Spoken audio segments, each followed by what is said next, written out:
এখানে কিসের জন্য আসছেন?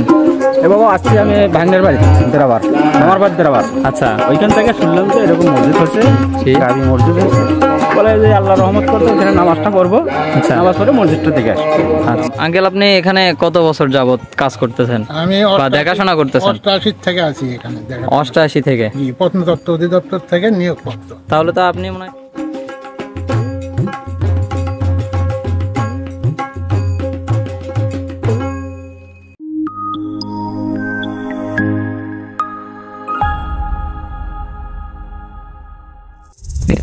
বন্ধুরা, বগুড়া জেলার শেরপুর উপজেলার খেরুয়া মসজিদের সামনে দাঁড়িয়ে শুভেচ্ছা জানাচ্ছি আমি রাজন। প্রিয় দর্শক, আমি চেষ্টা করি ইতিহাস তুলে ধরার, ঠিক তারই ধারাবাহিকতায় আজকে চলে আসি শেরপুর থানার সেই ঐতিহাসিক খেরুয়া মসজিদ। এই মসজিদটি তৈরি হয়েছিল প্রায় 440 বছর পূর্বে। সুলতানি মোগল আমলের ঐতিহাসিক নিদর্শন খুঁজে পাওয়া যায় এই খেরুয়া মসজিদকে ঘিরে। শুক্রবার দিনে এখানে অনেক মুসলমানদের আগমন ঘটে। এই খেরুয়া মসজিদে দেশ বিদেশ থেকে দেখতে আসে প্রাচীন আমলের খেরুয়া মসজিদটি। আমরা দেখতে আসছি এবং আপনাদেরকেও ঘুরে দেখাবো এবং জানাবো এই মসজিদের সেই ঐতিহাসিক ইতিহাস, যেটি অনেক 440 বছর ধরে এখনও দাঁড়িয়ে আছে অলৌকিকভাবে। দিনটি ছিল শুক্রবার, তাই সকাল 9টায় বাসা থেকে বেরিয়ে আমাদের টিমের সবাই মিলে রওনা হয়ে পড়ি ইতিহাসের খোঁজে শেরপুরের খেরুয়া মসজিদের উদ্দেশ্যে। 1 ঘন্টা সিএনজিতে জার্নি করার পর পৌঁছালাম প্রাচীন খেরুয়া মসজিদে।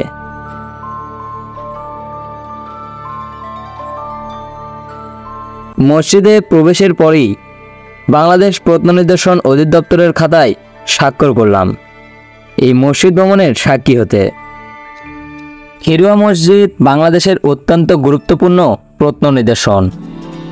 মুঘল পূর্ব সুলতানি আমলে স্থাপত্য শৈলীর সঙ্গে মুঘল স্থাপত্য শৈলীর সমন্বয়ে নির্মিত হয়েছিল এই মসজিদ। আজ থেকে প্রায় 440 বছর ধরে টিকে থাকা মসজিদের অবস্থান বগুড়া শহর থেকে 20 কিলোমিটার দক্ষিণে শেরপুর উপজেলার সদরে খন্দকারটোরা মহল্লায় অবস্থিত।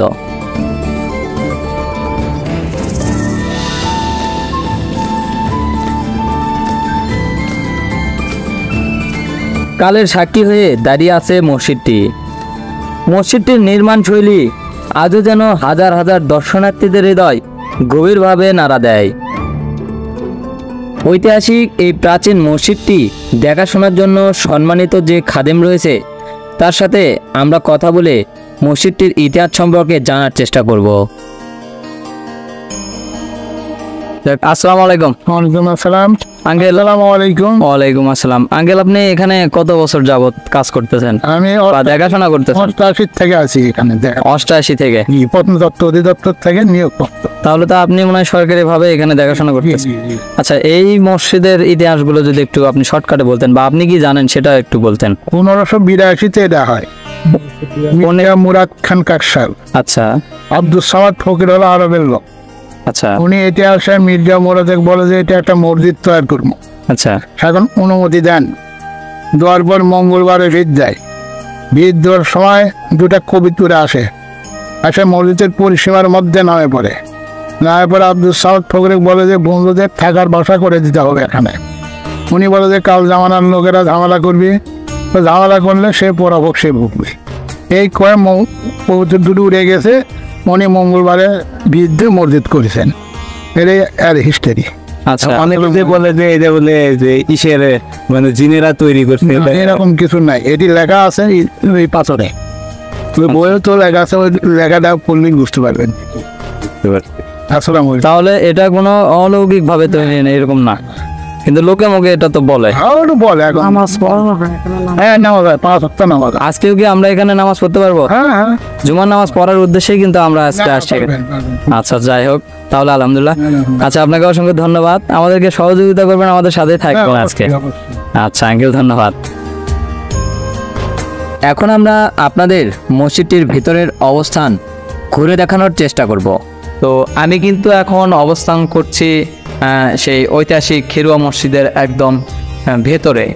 2 পাশে মিলে মানে এখান থেকে পুরো উত্তর দক্ষিণ মিলে 3টা দরজা। আর এখন আমি যে দরজার সামনে দাঁড়িয়ে আছি এটা হচ্ছে মেন দরজা।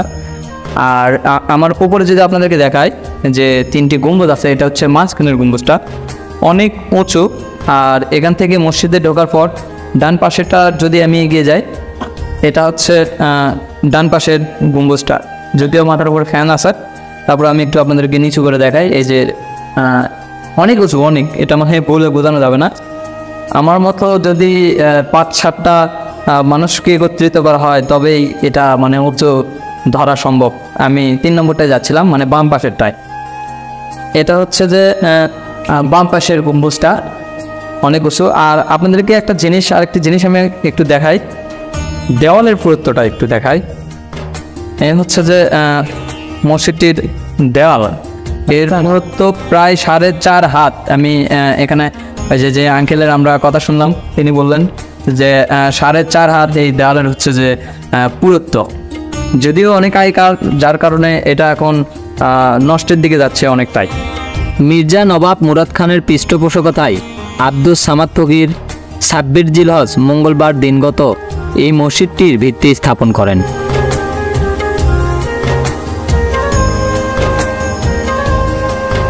তিন গম্বুজ বিশিষ্ট নজর করা মসজিদটির উত্তর দক্ষিণে লম্বা, আর মসজিদের চারপাশের দেওয়ালের পুরুত্ব 6 ফুট। মসজিদটির 4 কোণায় 4টি প্লার আছে ও পূর্বের দেওয়ালে 3টি দরজা সহ উত্তর দক্ষিণেও আরও 2টি দরজা রয়েছে। তবে পূর্বের দেওয়ালের মাঝের দরজাটি অন্য দুটির থেকে আকারে বড়। আয়তাকার ফ্রেমের মধ্যে অর্ধগোলাকার মিনারগুলো স্থাপিত। মসজিদের কার্নিশগুলো বাঁকানো। মসজিদের দেওয়ালে কোনো কারুকার্য চোখে পড়ে না, দেওয়ালগুলো সাদাসিধেই বলা যায়। এছাড়াও খেরুয়া মসজিদের প্রবেশদ্বারেই 2টি শিলালিপি ছিল। ডান পাশেরটি করাচি জাদুঘরে সংরক্ষণ করা হয়েছে, আর বাম পাশেরটি অক্ষত অবস্থায় দেখা যায়। সব থেকে আকর্ষণীয় ব্যাপার হলো জানালাবিহীন মসজিদটির প্রবেশদ্বারগুলোতে কোনো খেলানের ব্যবস্থা নেই। মসজিদ নির্মাণে ইট, চুনসুরকি ছাড়াও বৃহৎ আকার বিশিষ্ট পাথর ব্যবহার করা হয়েছে। সম্রাট আকবরের সময় নির্মিত হওয়ায় মসজিদের দেওয়ালে কিছু চিহ্ন অস্তিত্বের প্রকাশ পায়। এই মসজিদকে নিয়েই স্থানীয়দের মধ্যেও রয়েছে অনেক গল্প বিদ্যমান। প্রচলিত আছে এই খেরুয়া মসজিদটি জিন জাতির দ্বারা নির্মিত হয়েছিল। কেউ কেউ বলে মসজিদটি নাকি রাতারাতি তৈরি হয়েছে, তবে এসব ধারণার পরিবর্তন হয়েছে এখন। প্রতিদিন দেশের বিভিন্ন জায়গা থেকে পর্যটক বা দর্শনার্থীরা দেখতে আসেন এই প্রাচীন মসজিদটি। এছাড়াও মাঝে মধ্যে এখানে বিদেশি পর্যটক সহ গবেষকদেরও দেখা মেলে। আঙ্কেল আসসালামু আলাইকুম। ওয়ালাইকুম সালাম। আঙ্কেল আপনি কোথা থেকে আসছেন? আমি বামনডাঙ্গা থেকে। বামনডাঙ্গা? এটা কোন জায়গা? 17 নম্বর মিঠাপুকুরের মধ্যে। মিঠাপুকুর মানে রংপুর নাকি? রংপুর। এখানে কিসের জন্য আসছেন? এ বাবা, আসছি আমি ভাগ্নের বাড়ি দেরাবার, নামারবাদ দেরাবার। আচ্ছা, ওইখান থেকে শুনলাম যে এরকম মসজিদ হচ্ছে, কাবি মসজিদ হচ্ছে, বলে যে আল্লাহ রহমত করতে এখানে নামাজটা পড়বো। নামাজ পড়ে মসজিদটা থেকে আসি। আচ্ছা, আঙ্কেলের বাসা কোথায়? দুবলাগাড়ি। দুবলাবাড়ি। আপনি কিসের জন্য আসছেন? এই মসজিদে নামাজ পড়ার জন্য আসছি। নামাজ পড়ার জন্য দেখতে আসছেন? যাই হোক, এখন দেখে আপনার কাছে কিরকম লাগছে এটা? না, ভালো লাগতেছে, আল্লাহ রহমত। যাক, আলহামদুলিল্লাহ। বগুড়ার শেরপুরে সে সময় ঘোড়াঘাটের অধীনে একটি প্রশাসনিক কেন্দ্র ছিল। ঐতিহাসিক বিদদের প্রমাণ মির্জা মুরাদ খান কাকশাল শেরপুরের জাগিদার বা ফৌজদার ছিলেন। মসজিদের সামনে প্রাপ্ত একটি শিলালিপি থেকে জানা যায় যে এই মসজিদটি নির্মাণ করা হয় 1582 সালে। তখনকার সময় এই মসজিদটি নির্মাণ করেন এখানকার যে ফৌজদার জুবর আলী কাকশাল, তার পুত্র মির্জা মুরাদ খান কাকশাল। এই মসজিদটির নামকরণ করা হয় খেরুয়া মসজিদ, কিন্তু মসজিদের নামকরণ সম্পর্কে কোনো সুস্পষ্ট ধারণাই নেই কারো। খেরুয়া কোনো ফার্সি বা কোনো আরবি বা কোনো বাংলা শব্দ না, তবে ধারণা করা হয় ফার্সিতে একটি শব্দ আছে খায়েরগা, মানে কোনো কিছুর ভেতরে। এখানকার সুবেদার ছিলেন মানসম্য। তখন তিনি নাকি এই শেরপুরে একটি দুর্গ নির্মাণ করেন, যে দুর্গের আর কোনো অস্তিত্বই নেই, আর সেই দুর্গের ভেতরেই এই মসজিদটি নির্মাণ করা হয়। আর তারই ধারাবাহিকতায় এই খায়েরগা বলতে বলতেই ওই খায়েরগা থেকেই এই মসজিদটির নামকরণ করা হয় খেরুয়া মসজিদ। মসজিদটির কিনার দিয়ে তাল, নারকেল, কদম ও আম গাছের সারি দেখা যায়। একপাশে মৌসুমী ফুলের গাছও রয়েছে। ইটের প্রাচীরের উপর লোহার রোলিং দিয়ে পুরো চত্বর ঘেরা। মোট জায়গার পরিমাণ 69%। নামাজের সময় মুসল্লিরা ছাড়াও সাধারণত কেউ ভেতরে প্রবেশ করে না।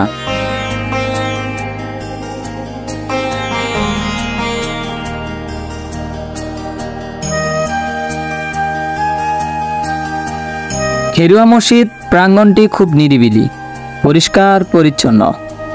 গাছগাছালিতে ভরা সবুজ পরিবেশ 3 গম্বুজওয়ালা প্রাচীন এই স্থাপনাটিকে মনোরম দেখায়।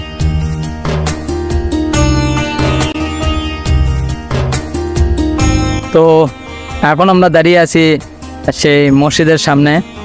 এখান থেকে এখানকার যে ফিল সেটা উপভোগ করতেছি।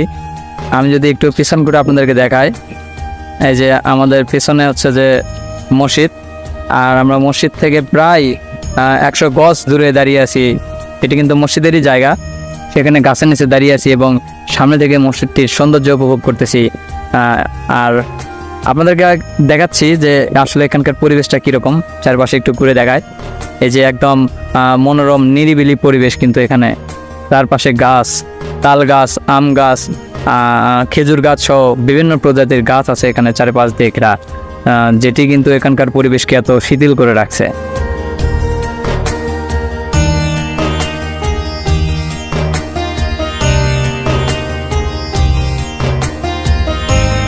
তবে মসজিদটি যে এখনো খুব ভালো অবস্থানে আছে তাও বলা যাবে না। মসজিদটির আরও কিছু সংস্করণের প্রয়োজন। তবে কালের ইতিহাস হয়ে থাকবে এই প্রাচীন মসজিদটি। আরও একটি কথা ব্যক্তিগতভাবে বলতে চাই, আজকে ইতিহাস খুঁজতে এসে এই মসজিদটিতে জুমার 2 রাকাত নামাজ পড়তে পেরে আমি অনেক আনন্দিত। খেরুয়া মসজিদ দেখতে দেখতে আমরা প্রায় শেষ প্রান্তে চলে এসেছি। জানি না কেমন লেগেছে আপনাদের, কমেন্টে জানাবেন আপনার মতামত। আমার ভুল ত্রুটি ক্ষমা করে ভিডিওতে একটি লাইক দিয়ে দেবেন।